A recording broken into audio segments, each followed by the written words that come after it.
This is the Patriots Drive Podcast. We are all Patriots. Where we discuss, analyze, and answer questions to all things happening in the NFL and with our New England Patriots. Now, here's your host, Cole Kelly. Let's go!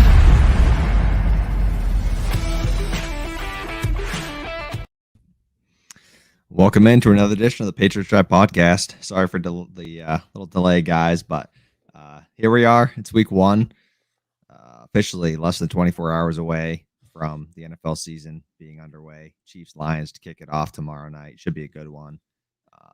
But this Sunday, the first game for the Patriots, 4:25 against the Philadelphia Eagles.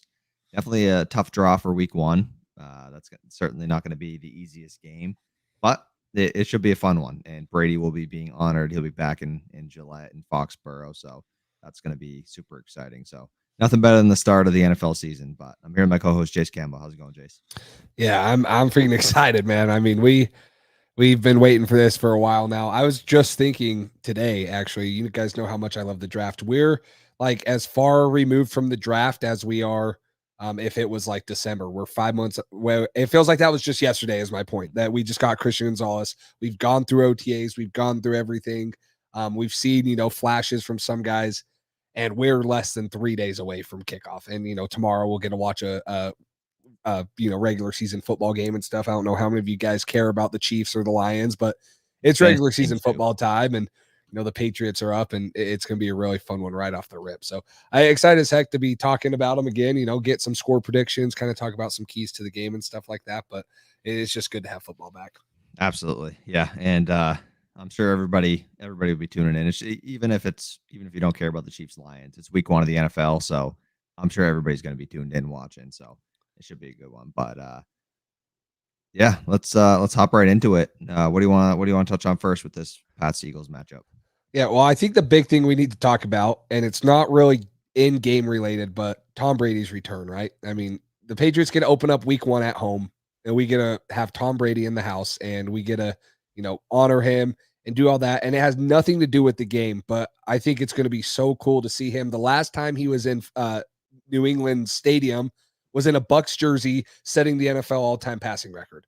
Now we get to have him here in New England, honoring him. Hopefully that gives this team a boost. I mean, most of the guys here didn't even play with Brady. You got like Slater, and maybe a couple other guys here and there. Pretty much it. I'm trying to think of guys that would have played with him, and that's about it and stuff. So, I mean, the crowd will be juiced, and I'm sure the players will be, because everyone knows what Tom Brady did and stuff. But it's going to be fun to have him in the stands, and I know it's not really the game storyline, but that's going to be just a cool thing for Patriots fans to kind of have going on. Yeah, the Bucs game was extremely entertaining, as Brandon says here. So that was certainly a fun one to see Brady back, and I'm still a little salty that we didn't win that one because it came down to the wire and Nick Folk missed that field goal in the rain. But it's gonna be a fun one. I'm excited. I'm excited for the opener, and like you said, just seeing Brady back here. I'm excited to see how they honor him. I hope it's in a more special way than we even think. And hopefully the Patriots don't disappoint and they're getting blown out by halftime when he gets honored, and it's not as exciting as it could be. So I'm hoping Gillette Stadium's rocking. I'm hoping the Patriots are winning and Brady comes out there. It fires them up even more, and then they upset the Eagles week one. That would be the absolute perfect way to start the season off.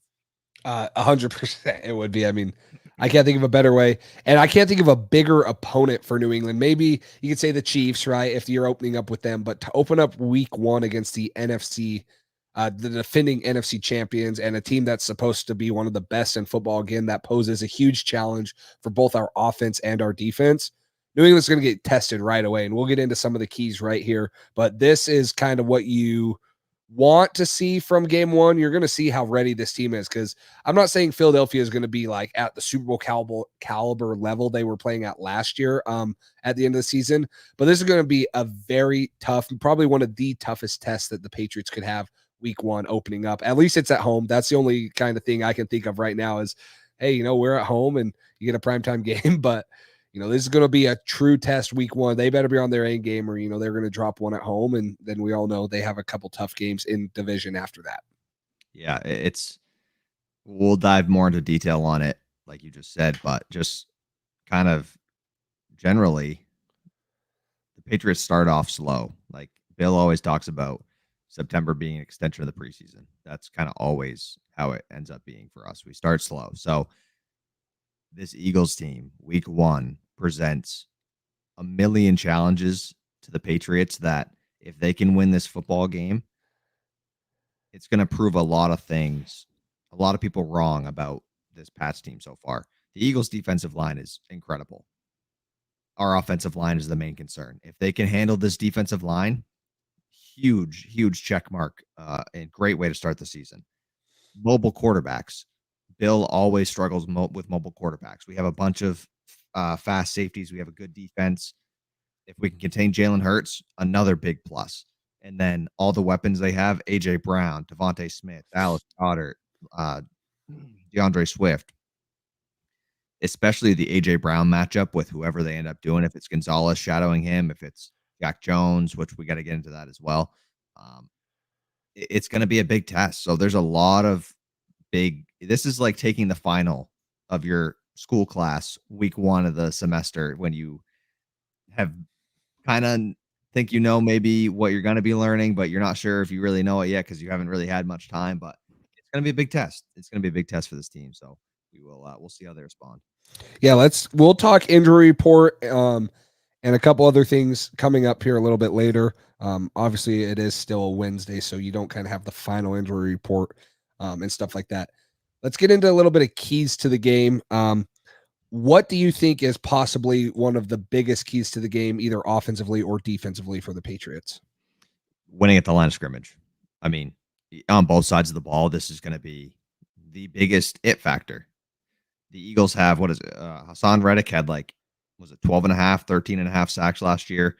They just drafted Jalen Carter.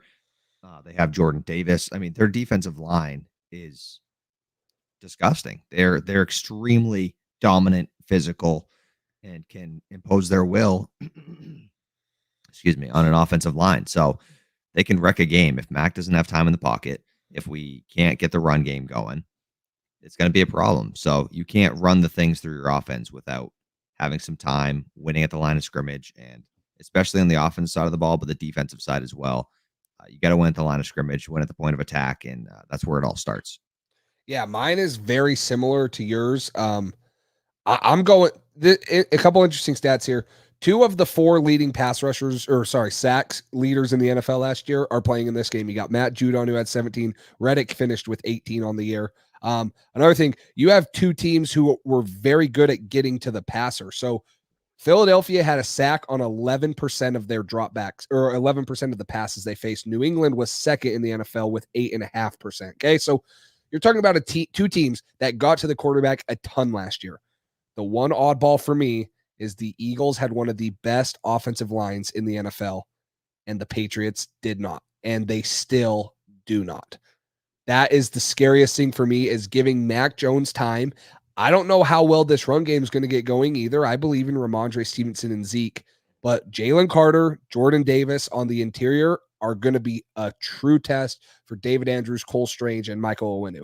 And then to talk about Trent Brown and who's ever going to replace Riley Reif at the tackle position, there were rumors that they were going to move Michael Owenu out to right tackle. I don't know if that's going to happen yet, but we'll see what the starting offensive line combination is.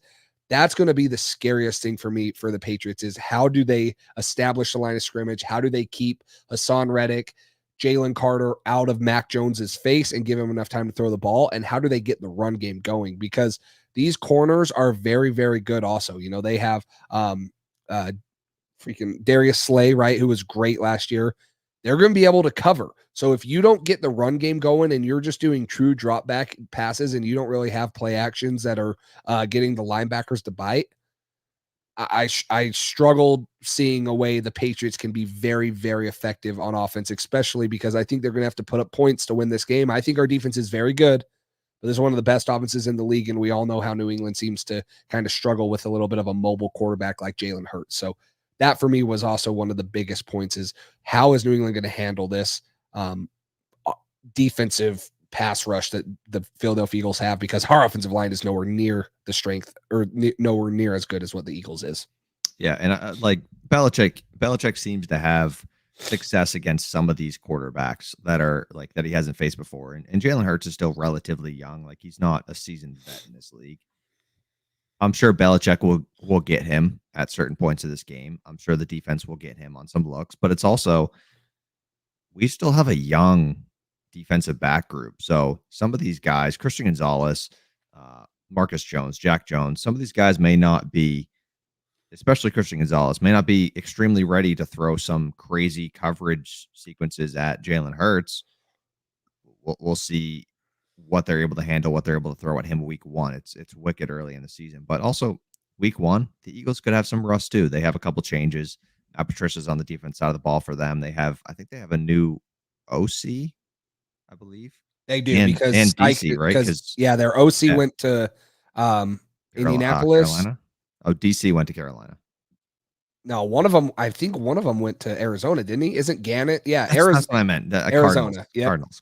Yeah. So you have one went to Arizona, one went to Indianapolis. Yeah, that's what I meant. Yeah. So there's going to be some new things for them to work out as well. I'm not saying they just have so much talent. I mean, adding Jalen Carr to that defensive line is like the last infinity stone for their defense. It's ridiculous. So it's by no means going to be an easy matchup. This is going to be probably the hardest test they have all season, and it's coming in week one. Good news is if you can handle this defensive line, you can handle any defensive line. Like that's my opinion on that. So I agree. I think another challenge there is kind of something we touched on in the beginning is just these skill positions. AJ Brown specifically. Is it Christian Gonzalez? If it is, how does he hold up? He was pretty sticky in coverage in camp, but some of the bigger receivers like Devontae Parker sometimes got him on some jump balls. So it's going to be a big test for him week one as well, because AJ Brown is probably a top 5 to 10 receiver in the NFL. And he's a freak. He's an incredible athlete. He's got the height. He's got the just athleticism in general. He's a tough receiver. So that's going to be a big challenge, containing AJ Brown. And then it's not like there's slouches next to him. You got Devontae Smith, who's one of the best, probably top 15, 20 receiver in the NFL. And then you got Dallas Goedert. So they have a great offensive line. They just added DeAndre Swift as well. So they have great offensive line, a running mobile quarterback, a good running back, great weapons. Like this team, they were in the Super Bowl last year for a reason, and they probably should have won it if they played a little better in the second half. But we'll see. It's week one. You never know what can happen week one. If this was a week 15 game, I'd probably feel worse about it because the Eagles would probably be firing on all cylinders, and at that point, sometimes talent just wins out. And they are certainly the more talented team. But adding Bill O'Brien, maybe there's going to be an element of surprise. They won't really know exactly what Bill's going to be schemed up for them, Bill O'Brien and Bill Belichick. So I'm excited. I think it's going to be a fun game. I think it's going to be maybe hopefully closer than some people think. But I really think the main key is just in the trenches, and everything goes from there. If you can give Mac time, we have a chance. Yeah, and we haven't seen that. So until that happens, then we'll see. But another thing, you talked about the skill positions. You talked about a young cornerback group. You got Marcus Jones, Jack Jones, Christian Gonzalez. Jonathan Jones is really the only veteran guy. We all know New England loves to run man coverage. This concerns me right here. The receiver in the NFL that had the most yards off of man coverage was Justin Jefferson. Number 2 and 3, AJ Brown, Devontae Smith. AJ Brown over 600 yards of receiving yards in man coverage. Devontae Smith over 775. Okay, so you're putting young corners, and I don't know. I'm not saying they're going to run man. I think they're going to show a lot of different looks. They got a lot of versatility with Marte Mapu, Adrian Phillips, Jabril Peppers. They got a lot of different ways to be creative and confuse Jalen Hurts, show different coverages, and then also hopefully contain him in the run game. But you're not going to be able to play straight up man coverage with these guys and expect that you're going to be able to hold your own, especially with rookies. I think Christian Gonzalez is going to be great this year. Week 1 against a top 5 receiver in the NFL, that's a lot to ask. He's bound to slip up. And if he doesn't, then maybe you're seeing the next Ahmad Gardner, a rookie season like he had. But I'm not going to put all my eggs in one basket on saying Christian Gonzalez is going to be able to guard AJ Brown and shut him down one-on-one. Now, I hope that I'm wrong on that, but I don't know if that's going to happen. So I don't think you can just play straight up man coverage against these guys like Bill Belichick has done before. You might have to double AJ Brown. You might have to double Devontae Smith at sometimes, but you're going to have eyes in the backfield also with Jalen Hurts, because if you just play man and everyone's locked up and Jalen Hurts escapes the pocket, he's going to gash you for 20, 30 yards a scramble. So you got to be able to mix and match different things right here. And I think that this is kind of taking away what Bill is known to love as his little man coverage thing. And he'll still play some, he'll lean on it, but that's a little concerning. You got two of the best man coverage receivers right here going against a very young cornerback group in New England. Yeah, and playing man coverage all day against a guy like Jalen Hurts, who has the running ability, is not going to be beneficial for them. But as far as the challenges go for Christian Gonzalez, it doesn't get any easier for a while.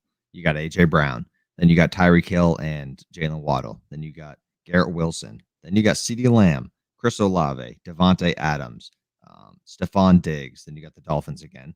Commanders, you got Terry McLaurin, Jahan Dotson. Then week 10, you got the Colts. So you got Pittman. So that's a little bit of a break. Bye week, Giants. And then back to the Chargers, Keenan Allen, Mike Williams. They just drafted a wide receiver, Quentin Johnson, I think. Yeah. So there is a ton of talent on the schedule, a ton of talented wide receivers that Christian Gonzalez is going to have to learn quick, and he's going to have to be a difference maker. But I agree with MA Football Guy here. We're going to have to get a turnover. That would certainly be nice. Winning the turnover battle always gives you a good chance. So if you can force a couple turnovers, if you can get your hands on the ball, we got some playmakers, like you said. Kyle Duggar had a good preseason, a good training camp. He picked off a couple passes. You got Jack Jones, who was good last year, who's going to be available week 1. Christian Gonzalez was good in college. He wasn't much of an interception specialist, but you saw him force that fumble in the preseason. There's just I like our defense a lot. I think we still struggle with the mobile quarterbacks, which is frustrating because that's the way the NFL is going now. Everybody is mobile pretty much. So we'll see how that goes. I think this is definitely going to be a test. This is some of the most versatile pieces that Bill has had on a defense, like you said, with Marte Mapu, Kyle Duggar, Adrian Phillips. So there's just a ton of talent on this defense to contain this Eagles offense. But at the end of the day, our corners, I don't feel super great about how they match up with the Eagles wide receivers. That's a lot of talent, and then a lot of young talent on defense for us. So we'll see how they match up. Yeah, and Tyler's predicting Marcus Jones kickoff return touchdown on the first play of the game. Well, I'm excited to see Marcus Jones back on special teams again. I'm excited to see him too. I mean, who are some of the other players you're most excited to watch, either whether they're new guys or returners? I think one for me that I'm excited to see, just because we didn't really see him a lot in the preseason, and everyone's like, oh, it's solidified his roster spot. I want to see Demario Douglas freaking ball out like we've heard of him. Like, we've heard of him balling out. He got limited snaps in the preseason because he was a roster lock. I want to see him ball out. I think he would be a great addition in the slot. I'm excited to see what Juju can do. I'm excited for a couple guys. Who would you say you're excited for? Mine was going to be Demario Douglas. Another one, Mike Gesicki. I'm excited to see what he brings to this offense, and Juju as well. Like, I know we heard the report that his knee could explode at any second, which we'll see. Hopefully not, but yeah, I think those guys on offense are my main ones. I'm excited to see KB as well, because he had a great training camp in preseason, and I really think that if he can get the ball in his hands, he can have a year like he did his first year here, which was phenomenal. I mean, he made such an impact. I'm excited to see Marcus Jones on special teams. And then as far as defense goes, I hope Keon White gets some snaps. Yeah. Barmore, we didn't see him healthy for a full year last year. Excuse me. I'm hoping he can bounce back. And outside of that, obviously Judon and all those guys, but Christian Gonzalez, a lot of the young guys I'm excited to see who we haven't seen really recently. We kind of know what some of the other guys on defense bring to the table, but it doesn't mean I'm not excited to see it. But yeah, Keon, Marte Mapu, like MA Football Guy says here, Keon White is just he's a freak. So I'm excited to hopefully see him get some game action and maybe create some chaos on the defense. Yeah, Jamari says, not gonna lie, I keep forgetting we picked up Gesicki. Yeah. Two storylines I'm looking forward to, not really storylines, but just what New England's going to kind of be this year. I'm interested to see how many two tight end set we get, what Bill O'Brien's planning on doing with that. I think the health of Gesicki will play into that. They don't obviously want to, re-aggravate that shoulder injury, but I want to see what the two tight end passing sets look like, how that dynamic's going to work with Hunter Henry and Mike Gesicki. The other thing is what type of personnels are we going to have on defense? How are we going to have 5 safeties? Are we going to have 3 corners and 4 safeties? Is Marte Mapu going to play as a backer in some dime package? And I think that there's going to be a lot of creativity. So I'm interested to look at some of those things game plan wise. And it's going to change week to week. We all know how the Patriots game plan, but I'm super excited to see what the Patriots have and how creative this coaching staff can be, because it was atrocious last year. And I think we have some creative minds on both the offense and defensive side of the ball that we're going to be able to see a lot of cool things from New England. And hopefully that goes into the defensive scheme. You got to stop Jalen Hurts somehow passing and running the ball. You got to have guys that can cover and tackle in the box. So you're going to have to play more guys like Jabril Peppers, Marte Mapu, Jawan Bentley's going to be great if you're going to get run and stuff, but how much can he hold up in coverage against some of these running backs? DeAndre Swift is now on the Eagles. That's going to be a tough matchup. So I'm excited to see the personnel packages New England's about to roll out, both offensively and defensively. Yeah, that's definitely going to be interesting to see how things change up from last season. And I think the offense will be way different, as we've kind of just changing from Matt Patricia to Bill O'Brien is inherently going to make your offense 10 times better, I would hope. It's kind of hard. Like, I have last year's offense so ingrained in my mind that I have no idea what to expect. I really don't. Offensively, we'll see what happens, and hopefully it's a good surprise, because I don't know. I'm not expecting a lot, because we really didn't make a lot of personnel changes. You swapped Juju for Jacoby, which is a wash in my book. You added a couple exciting rookies, and you traded out Jonnu for Gesicki, which I think is an upgrade, just because Jonnu clearly didn't work in this system. So I still forget Jonnu's in Atlanta. I totally forgot about that. So yeah, I mean, I'm excited. And Jabril Peppers is on there too. Yeah. So I don't know. I just kind of have no idea what to expect offensively, and it's kind of maybe I'm tempering my expectations, and hopefully I'm surprised in a good way, and this offense starts out hotter than I expect.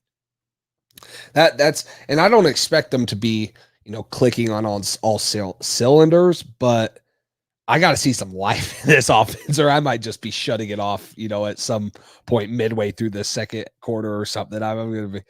It's not going to be very exciting to watch and stuff. But one thing I was looking up, because we all know how bad New England was in the red zone last year, and that's got to change. Obviously, we know that, but Philadelphia averaged 2.5 touchdowns per game in the red zone. New England averaged 1.1.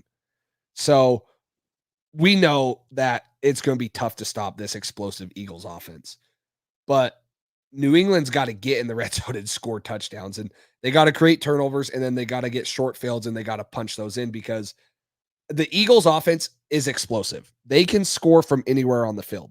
Can the Patriots offense do that? We don't know yet. I really don't know if the Patriots can score. What? Okay, I said Kayshon Boutte can. I mean, he can score from the 44. We all know that. We've seen that, right? But we got, Jamari says this right here, and I'm going to look this stat up for you guys just so I can get the exact number on it. Jeez, my mic is falling apart. Something just fell off in my lap. I'll get the exact stat, but we got to move the ball on third downs. I'll let Cole kind of talk about this and talk about percentages and how good they were and how good we were. But New England can't win this game getting 3 points like field goals. They got to score touchdowns. Okay. And they can't win the game if they are not getting off the field on third downs and not staying on the field. Like it sounds very obvious, but we're talking about things that this is why the Eagles are so good. They score touchdowns in the red zone. They have an explosive offense, and, they stay on the field on third down. So you got to do at least 2 of those 3 things right and at a high level to beat this Eagles team. Yeah, that was one of the most frustrating things. Money 413. I love the optimism. He says, I won't be surprised if we blow the Eagles out. Pass Nation. Red Patriot asks if we know who's going to give the defense a pregame speech with McCourty retired. I do not. I have no idea. I'm going to Judon doesn't seem like that guy. Yeah. He's kind of said he doesn't really do that. I don't know. Jalen Mills feels like a vocal guy. I don't know if has the resume to do that, but I don't think you need to be Could be necessarily the Peppers. We've best heard, player. we Jabril know Peppers has kind Yep. of been that raw dude on the field. Jabril Peppers could be one. Yep. So defense at least top 10. I think so. This year. But yeah, so like you were saying, just third down conversions. You can't be having a 3 and out every time, letting the Eagles get back on the field, letting a mobile quarterback tire out our defense. That's just you can't let our defense be on the field 45 minutes out of 60 in a game. So taking advantage of the opportunities you have on offense. When you're in the red zone, you need to get points and preferably touchdowns. And just like MA Football Guy said here, that's why we got Zeke. I think he'll certainly help. I think Demario Douglas in the red zone will be kind of a shifty guy. I think Mike Gesicki will be helpful. Devontae Parker. I think there's a lot of guys who have talent who should theoretically be good in the red zone. But the Eagles defense is really good. When the field condenses like that, it's harder to score in the red zone. That's just how football works. So we'll see. That's going to be a big factor is third down conversion percentage and red zone scoring percentage. Yeah, Philadelphia converted on 47.5% of their third downs. That is an absurd number. That's third in the NFL behind Buffalo and Kansas City. New England converted on 38 or 34.8%. So, that's a whole 14 percentage points different. And then talking, New England's defense actually wasn't as good on third downs as I would have thought for how kind of, strong they were last year. I guess compared to their offense. They gave up 40% of their third downs on defense. That was 20th in the NFL. And Philadelphia gave up 38.5. So they're really close defenses, both get on and off the field and stuff. But New England was lower half of the league in both categories, getting off the field on third down and staying on the field. And that's why Philadelphia found themselves 13-3 or 14-3, whatever they finished, and playing for a Super Bowl championship. And New England found them missing out on the wild card is because you're not keep extending drives and stuff. So that's going to be a huge key for the Patriots this week going up against this great team. Yeah, absolutely. It's definitely going to be an extremely tough challenge, and they're going to have to do a lot of things right. They're going to have high levels of execution, and it's week 1. You don't usually see that from the Patriots, which is why we'll get into our predictions here. But I personally have the Patriots losing this one 30-20, and I have Chad Ryland missing a field goal that it would have been 30-23 that would have got him within a touchdown. Wow, interesting. So that's my prediction. Pats would have had a chance to tie it after on their next drive, but ends up missing a field goal at some point, and so that's what I got. How about you? Yeah, so right now the Patriots are a 4-point underdog. The over under set at 45. I think that's kind of high, honestly. Week 1, 2 good defenses, and 1 mediocre, offense. maybe bad offense. Yeah, 1 good offense, 1 kind of puttering offense. I think that's too high. I have it being 24-14 Philadelphia, but I think it's closer, kind of like you mentioned. I think it's 17-14 going in, or a close game here, and there's maybe a last or a touchdown. New England needs to get off. We kind of saw it last year, right? I felt like whenever New England needed to make a play and get off the field, they never could. I think that could be one. Philadelphia has the ball, doing a little 4-minute drill, go down, end up scoring, kicking a field goal. Maybe it's 21-14. And, I'm going to go 24-14. I think it's a little lower scoring game. I don't think that the Eagles are going to come out with a new OC. Now, the OC was the quarterback's coach last year. So, I don't think him and Jalen Hurts will have any problem meshing together. But I think it's kind of crazy for us to come on here and say, we're going to beat the Eagles week 1. I'm not saying we can't, but hey, money's saying it. He's getting me fired up. I'm excited. I wish I had. I wouldn't doubt if New England wins. This is one of the games New England will win, and then in 5 weeks they'll lose to Washington, and then lose to a rookie quarterback in Anthony Richardson, and probably blow the chances of making the playoffs.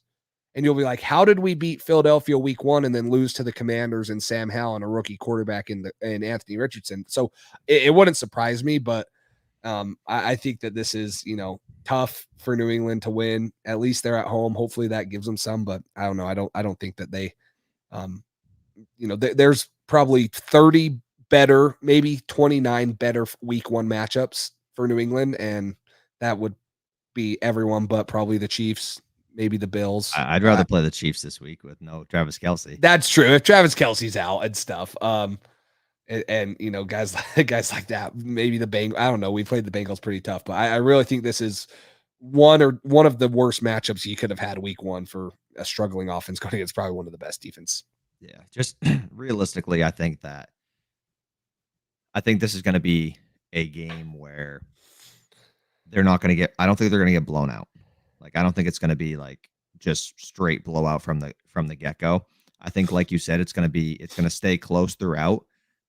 And I agree with you. I think it's going to be one of those things where they have opportunities to make plays to get back in the game or take the lead, and they just don't make them. I feel like it's going to be one of those games, which we had a lot of these last year, but I feel like it's going to be one of those games where you don't get blown out, but you never really feel like you had a chance to win. Like, you never really felt confident that, oh, they could win this game. You know what I mean? There was a lot of games like that I felt like that last year where it's just like you're kind of just hanging around, but you never really made the play or did anything to give yourself a lead. So I feel like that's kind of how it's going to be. It's going to be one of those where we're like, okay, like it was the Eagles. We hung around, but we never really did enough to be fully in the game where it felt like a coin flip. So that's kind of my prediction. Yeah, I could definitely say I could see New England falling down to like a 14-0 lead. Wow, 41-33. Wasn't that a Super Bowl score that we lost? Yep, it sure was. Yeah. I could definitely see that being a case where like New England jumps out, or sorry, Philadelphia jumps out to a lead, 10-0, 14-0, right? And you're kind of like, oh shit, here we go. And you're playing catch up the whole game, right? Like New England might get it to within 7 or within a touchdown or something. But like you said, you get it within a touchdown, defense probably gives up more points or something. Or, you have a chance to get off the field on 3rd down, they convert and you lose the momentum. So I'm not looking for moral victories. I'm not saying that I'm going to be like, oh, yeah, it's the Eagles, right? The Patriots lost the Eagles week 1. I do think New England has a very hard first 4 games. I think after this, it's very tough, and you could easily be looking at you're playing for your playoff hopes by week 5, depending on what their record is. But there's a lot more. There's a lot more winnable games. I don't even know how to say that. Weeks 2 through 4 than I think this game is. This is not a friendly matchup for New England. I'm just looking to see how this team is going to be offensively, how these young guys on defense are going to have a role, and then, hoping that New England at least stays afloat until the easier part of their schedule, which I think comes about week 6 through 11, before you kind of play those primetime games with Kansas City and stuff like that. So that's what I'm hoping for. And I'm hoping for obviously no major injuries week 1. That's always horrible if you get that. So if we go 4-0, then, I'll eat my words on this podcast right here. And, I'll dance a happy jig and say that we're, probably going in the driver's seat for the 1 seed in the AFC. But I think the best case scenario for New England is to get out of weeks 1 through 4, 2-2. I think that's best case scenario. I agree.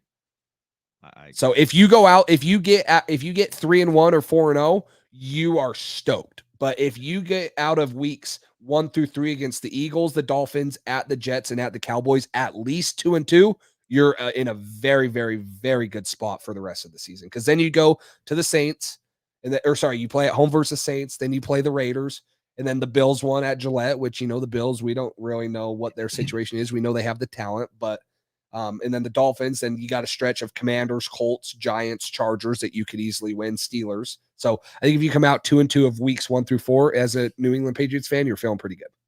Depending on how the games look, you're feeling pretty good. That's true.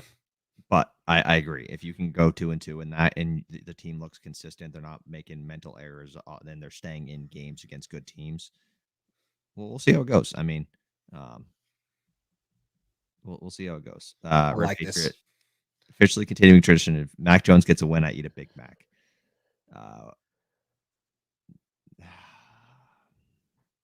I've seen somebody do this. I don't remember. Wasn't it Babs? Isn't it Babs that did it? Yeah, Babs. I'm pretty sure it was Babs. Because I was going to say, like, I know that Red Patriot has done it or he said something about it, but I'm pretty sure it's Babs. So, yeah, I think you're right. I'd like to do something like that too, but not the same thing because that feels like Babs' thing to me just because I've seen him do it. But maybe we'll get a ring pop for every time we win and for Pop Douglas or I don't know. Oh, okay. Ring pop. That's creative. Pop Douglas. Popcorn. Eat a bag of popcorn. Popcorn. Who knows? We'll or have to dump think a on bag that. of popcorn on you. Yeah, we'll think of something. Yeah, if you guys think of anything good we can do after Patriots win that's related to like somebody's nickname or something, then drop it in the comments, message us on Instagram, whatever. We'll try to think of something for this year. But yeah, I'm excited. I'm fired up. It's week 1. It's always exciting. That's when you have all the hopes in the world. Everybody's going to the Super Bowl week 1. So everyone. So before we jump off real quick, if you guys have any comments, go ahead and throw it in the chat. We're going to run a quick ad thanks to Underdog Fantasy, who sponsors us. If you guys are into betting for the NFL, they do daily fantasy, they do weekly fantasy. You can do pick'ems, you can do week or season-long tournaments. So make sure you guys check out Underdog Fantasy. You can download it on your phone or go on the App Store. But they are great, and if you use our promo code, which you will see on this ad, you can get your first deposit up to $100 matched. You got something? Yeah, just real quick. If you guys do like betting, if you use our promo code, which you'll see on the ad this week, they're running a special, which is Patrick Mahomes over or under half a passing yard. So you can add that to your bet, add that to your parlay. He's going to get over half a passing yard. So it's free money. So just sign up. It matches. If you use our promo code, it'll match your first deposit up to $100. And go bet that on Mahomes over half a yard. That's free money right there. For sure. And we're going to be doing, we're a little short on time just because, I ran late and you guys know we started 20 minutes late and he's on the East Coast. So he's got to get up early and it's already, late for him and stuff. But we're going to do weekly parlays, with Patriots players and without Patriots players. We'll throw kind of like our parlay up on screen of the week and you guys can say who you think, or you guys can send in your parlays and we'll kind of grade them and stuff. But make sure you guys use Underdog Fantasy. We appreciate them. So let's run this ad. We'd like to thank today's sponsor, Underdog Fantasy. Underdog's Best Ball Mania 4 is the biggest fantasy football contest ever with $15 million in total prizes. The winner will receive $3 million. There is no season-long management with no trades or waivers, and it is only a $25 entry fee. All you have to do is download the Underdog Fantasy app or go to underdogfantasy.com to draft your team. And if you use code PATSDRIVE, you can get your first deposit matched up to $100. Yeah, so make sure you guys do that. Link is in the bio of this video, or again, just download underdogfantasy.com or the app in the the App Store and use code PATSDRIVE. It's legal in like 41 of the 50 states, maybe 42 now. So if you're in a state that doesn't allow gambling, which I don't know who does it anymore, but it's likely that you're going to be able to play. Maine doesn't. Maine does not, but Underdog does work. There you go. That's what I use, Underdog, to bet because we're allowed to in Maine. Yeah. So, any last questions? We're going to try to log off here soon. Patriot says interesting. I think we liked the call-ins like we did in the draft process and stuff like that. Maybe we can do that after like the games or something. If you guys want to hop on after games, we can do like live reactions. We can do like some takes that you guys have or whatever, just to get you guys involved. We always like hearing you guys' input and involving you in the podcast.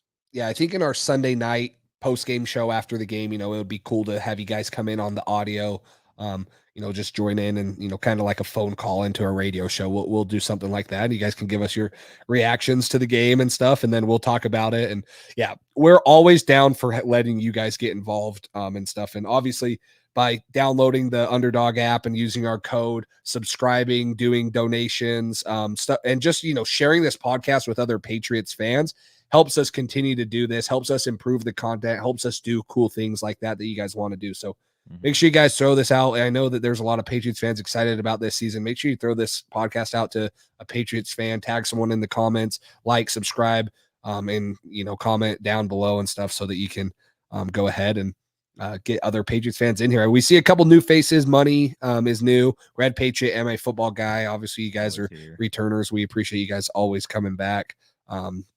Jamari was kind of a new one that I haven't seen. Maybe we just haven't seen you for a while and stuff. But, we're excited to have all you guys all season and, talk Patriots football. Yeah, absolutely. I think that's all I got. You got anything else you want to touch on? Yeah, no, I got nothing else. I'm going to try to do predictions video that's going to come out before Sunday, kind of season predictions, maybe stat predictions. Maybe I'll have Cole text me a couple of them and share his too, so he can kind of get his on here. So look out for that video in the next couple days. Probably be 10, 15 minutes, record predictions, maybe some stat leaders and stuff like that. So be looking for that. But again, live mostly Wednesday or Thursday, depending on what our schedule looks like. And then post-game shows on Sunday night after the game, hopefully after Patriots wins. Yeah, absolutely. Well, we appreciate all the new people and all the loyals who are here every night. So hopefully we see some of you guys back Sunday night after the game. Thank you, William, Jamari, Money, MA football guy, Red Patriot, all you guys. We appreciate you guys interacting in the chat and all that stuff. So tune back in Sunday night, hopefully after a big Patriots W, after an upset against the Eagles. And until then, we will see you next time. Thanks for listening to this edition of the Patriots Drive podcast. Follow us on social media to stay up to date with all things New England Patriots. Make sure you tune in to the next episode and check out patriotsdrive.com for more great content. We're on to Cincinnati.